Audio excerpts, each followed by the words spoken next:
గ్రామాలు తల్లడిల్లుతున్నాయి, ప్రజలు అల్లాడుతున్నారు. గ్రామాలు ఇక్కడ ఉన్నటువంటి నేపథ్యంలో తల్లడిల్లుతున్నాయి. వీళ్ళని కాపాడేటటువంటి నాదులు ఎవరు, వీళ్ళ పరిస్థితి ఏ విధంగా ఉంది, వీళ్ళు ఏ విధంగా బయటపడాలి, వీళ్ళకి సంబంధించినటువంటి అవసరాలు ఎవరు తీర్చాలి, కేంద్ర ప్రభుత్వ రాష్ట్ర ప్రభుత్వాలు ఏం చేస్తున్నాయి, ఇలా ఉన్నటువంటి సీఎం సహాయనిధి కోసం అనేక మంది ఉద్యోగస్తులు, కార్మికులు, కర్షకులు అనేక మంది డబ్బులు చెల్లిస్తేటువంటి నేపథ్యం ఉంది. కానీ ఎక్కడ పోతున్నాయి అవంతా? మరి వీళ్ళకి ఎందుకు ఇంకా ఆ సమస్య నుంచి ఎందుకు గట్టెక్కలేకపోతున్నటువంటి ప్రధాన వార్త కూడా జయబిందన పత్రికలో రాసిన ప్రధాన వార్త కూడా మనం చూస్తున్నాం. సహాయక చర్యల్లో ఎక్కడ కానరాని ప్రతిపక్ష నాయకులు. ప్రజారక్షణ బాధ్యత ప్రతిపక్ష నాయకులది కాదా? కండ్ల ముందు ఘోరాలను చూస్తూ మాకెందుకులే అనుకుంటే ఎలా? దోసుకున్నది దాచుకుంటున్న మహానేతలు. ముప్పు ప్రాంతాల ప్రజల్ని సురక్షిత ప్రాంతాలకు చేర్చండి. వాగులు వరదలై పోరుతూ కాలనీలు కష్టపెడుతున్నాయి. సీఎం రేవంత్ రెడ్డికున్న శ్రద్ధ నాయకులకు లేదా? రోడ్లెక్కండి, సేవలు చేయండి. ఇంట్లో కూర్చొని ఫోన్లో మాట్లాడడం కాదు. భారీ నష్టాన్ని అంచనా వేస్తున్న ప్రభుత్వ పెద్దలు, కలెక్టర్లు, ఉక్కిరి బిక్కిరి అవుతున్న జనం ఊపిరి పీల్చుకోలేకపోతున్నారు.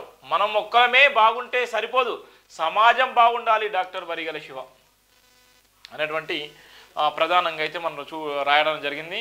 ఇక్కడ ఉన్నటువంటి గ్రామాల పరిస్థితి, ఇక్కడ నీట మునిగినటువంటి గ్రామాలు ఇంకా భయంకరమైన పరిస్థితిలో ఉన్నాయి. ఒక్కరోజు మనం వర్షం పడుతుంటే ఒక్క క్షణం ఉండాలంటేనే మనం తడిసి ఎక్కడికో పోయి తలదాచుకునేటువంటి నేపథ్యం ఉంటుంది. కానీ ఇక్కడ భారీ వర్షాలు సైతం లెక్క చేయకుండా, భారీ వర్షాలు సైతం కూడా వాళ్ళు ప్రాణాలను కూడా లెక్క చేయకుండా ఆ వర్షాలకు వాళ్ళ జీవితాలు శిథిల వ్యవస్థలో ఉన్నప్పటికీ కూడా వాళ్ళు అక్కడ గడిపేటువంటి నేపథ్యం ఉంది. ఇంత దారుణమైనటువంటి పరిస్థితి చూస్తున్నాం. ఇప్పటికే ప్రభుత్వాలు ఏం చేస్తున్నాయి, ప్రభుత్వ సహాయ నిధి వచ్చినప్పుడు కూడా ఎందుకు ఇవ్వలేకపోతున్నారు, వాళ్ళ జీవితాలు ఏ విధంగా మారుతాయి? ఇదే ప్లేస్లో అనేక మంది ఇప్పుడున్నటువంటి ఎమ్మెల్యేలు కానీ, ఎంపీలు కానీ, మినిస్టర్లు కానీ, ఐఏఎస్లు కానీ, ఐపీఎస్లు కానీ, ఉద్యోగస్తులు ఎవరైనా ఇలాంటి పొజిషన్లో ఉంటారా? అందుకోసమే చాలా చాలా చాలా చాలా బాధతోని ఈ వార్త రాసిన సందర్భాలని, చాలా బాధతోని ఈ వార్త రాసిన సందర్భాలని. బీభత్సమైన వర్షం ప్రభావం తెలుగు రాష్ట్రాలను కుదిపేసిందని డాక్టర్ వరిగల శివ ఆందోళన చెందారు. తెలంగాణ రాష్ట్రాల నష్టపోయిన ప్రాంతాలకు తన వంతు సహాయార్థంగా ఇరు రాష్ట్రాలకు 25,000 చొప్పున సీఎం సహాయనిధికి చేరవేస్తూ సహకారం అందిస్తున్నారని గర్వపడ్డారు. ప్రతి ఒక్కరూ తోచిన విధంగా సహాయపడగలిగితే నష్టపోయిన గ్రామాలకు కనీస సౌకర్యం చేకూర్చిన వాళ్ళు అవుతామని కోరినారు. తెలంగాణ రాష్ట్ర ప్రభుత్వం సీఎం రేవంత్ రెడ్డి ఖచ్చితమైన నిర్ణయాలతో అన్ని ప్రభుత్వ శాఖల అధికారులు ముందస్తు చర్యలు చేపడుతుండడం ప్రజలకు అనుకున్న స్థాయి కన్నా ఎక్కువ మేలు జరుగుతుందన్నారు. గ్రామంలోని ప్రజలు అల్లాడుతూ ఆర్థిక స్థితిగతులను కోల్పోయి తల్లడిల్లుతున్నారని ఆవేదన చెందారు. తెలంగాణ రాష్ట్ర కలెక్టర్ల సంఘం సీఎం సహాయనిధికి 130 కోట్లకు పైన జమ చేసి చేరవేయడం ఎంతో గొప్పతనం అన్నారు. నిర్మహటం లేకుండా సామాన్యులేమి, ధనికులేమి, సంపన్నులేమి అందరూ చెదిరిపోయిన గ్రామాలను రక్షించుకోవడానికి, పునర్మించుకోవడానికి ముందుకు రావాలని పిలుపునిచ్చారు. ఇప్పటికే ఆ ఇరు రాష్ట్రాల దాతలు సీఎంల సహాయనిధికి సహాయపడుతూ ఉదారతను చాటుకుంటున్నారని అభినందించారు. సమాజం పట్ల అంకిత భావంతో పనిచేయడమే కాకుండా విపత్తు కాలంలో సమాజానికి అండగా నిలవడం అన్నది వ్యక్తిగత గొప్పతనంగా భావించాలన్నారు. సృష్టి ప్రళయతాండవాన్ని ఎవరేమో తట్టుకోలేము అనడానికి బలమైన నిదర్శనమే నేటి భారీ వర్ష నష్టం పేర్కొన్నారు. విరాళాలు సేకరించి సీఎం నిధికి చెల్లించినంత మాత్రాన బాధ్యత నెరవేర్చామని భావించొద్దన్నారు.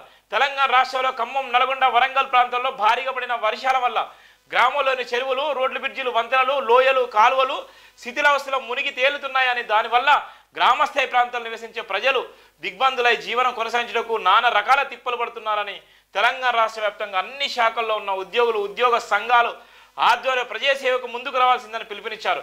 మొదటిగా కలెక్టర్ల సంఘం ప్రజల కష్టాలను తెలుసుకొని కండారా వీక్షించి తట్టుకోలేని పరిస్థితులను అనుభవించిన దృష్టి ప్రభుత్వానికి సాయంగా నిలిచారని అభినందించారు. అదే తరాల సుమారు 5 లక్షల ఉద్యోగుల ఏకకాలంలో ముందుకు వచ్చి ప్రభుత్వానికి ఆర్థిక సాయం చేసే విధంగా నిర్ణయం తీసుకోగలిగితే వర్షం పడిన ప్రాంతాలను కాస్తైనా మెరుగుపరుచుకోవచ్చని సూచించారు. తండాలను గ్రామ పంచాయతీగా చేసి చరిత్ర సృష్టించామని ప్రగల్భాలు చెప్పుకున్న నాయకులు 3 జిల్లాల్లోని తండాలతో పాటు గ్రామాలన్నీ భారీ వర్షపు నీటితో శిథిలావస్థలో ఉండగా 10 సంవత్సరాల కాలంలో వర్షపాతాన్ని తట్టుకొని నిలబడేంత స్థాయికి తండాలను, గ్రామాలను ఎందుకు అభివృద్ధి చేయాలని తీవ్రంగా కూడా చెప్పినటువంటి సందర్భాలు ఉన్నాయి. ఎంత బాధాకరం చూడండి, ఎంత దారుణమైన పరిస్థితి చూడండి.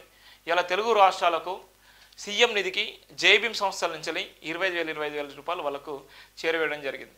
ఇలా ఎందుకోసం అంటే ఎంతోమంది ఇలా ఒక పర్యటనలో, ముఖ్యమంత్రి గారి పర్యటనలో ఒక చిన్నారి తల్లి 3,000 రూపాయలు కూడా విరాళం ఇచ్చింది. అంకుల్, ఇవి నా డబ్బులు, నేను మీకు చేరవేస్తున్నాను, ఈ సీఎం సహాయనిధికి ఉపయోగపడితే మీరు ఉంచుకోండి అంటే సీఎం గారు కూడా అభినందించిన సందర్భాలని, డబ్బులతోని సందర్భం లేకుండా ఎవరు తోచిన విధంగా ఆ గ్రామాల్లో ఉన్నటువంటి పరిస్థితులను అధిగమించి ఆ గ్రామాలు మళ్ళీ ఉన్నటువంటి ఏ విధమైనటువంటి పరిస్థితులయో వర్షం పడక ముందుకు ఏ విధంగా ఉన్నా ఆ విధంగా తీర్చిదిద్దాల్సిన బాధ్యత తెలంగాణ రాష్ట్రంలో ప్రతి ఒక్కరి మీద ఉంది. ప్రతి ఒక్క మానవత దృక్పథం ఉన్నటువంటి ప్రతి ఒక్కరి మీద ఉంది.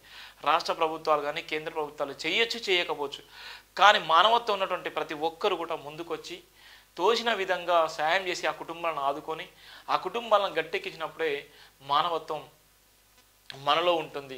ఆ రేపు పొద్దున అలాంటి పరిస్థితి ఇంకా మిగతా వాళ్ళకి వచ్చినా కూడా దారుణంగా ఉండేటువంటి నేపథ్యం. అందుకోసమే ఆ ఉదారతను చాటుకొనే ఇలా జేబీఎం సంస్థల నుంచి, జేబీఎం టీవీ నుంచి, జేబీఎం గ్రూప్ ఆఫ్ ఆర్గనైజేషన్స్ కూడా నాకు తోచినటువంటి సాయం కూడా చేయడం జరిగింది.